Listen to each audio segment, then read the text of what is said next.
Buzzer update lang tayo. Nakikita nyo dito sa pre-recorded video natin nung nag-open tayo ng Buzzer Sports app, merong prompt update required. A new version is available. Please update to continue using the latest features and improvements. Ayan.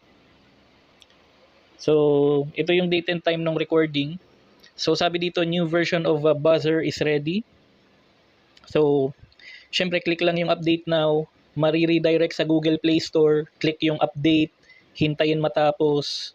Pagkatapos ma-install yung update, open natin yung app. Ayan, so all goods naman.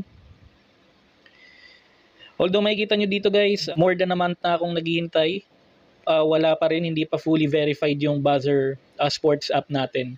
So balitaan ko kayo guys kung magiging updated na rin or verified yung ating Bayanihan Sports Buzzer app, okay? Okay, so kung interested rin kayo na mag-install ng Buzzer Sports app, ito yung invitation code. Ilalagay ko na rin sa description ng ating video.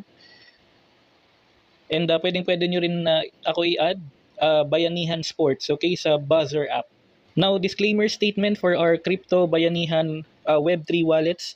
The content provided in this video is for educational purposes only and does not constitute financial, investment, legal, or professional advice. We do not promote or solicit the purchase or sale of any cryptocurrencies, tokens, exchanges, or financial instruments. All the information shared on our YouTube channel is published in good faith and are intended to help viewers understand blockchain and Web3 technologies.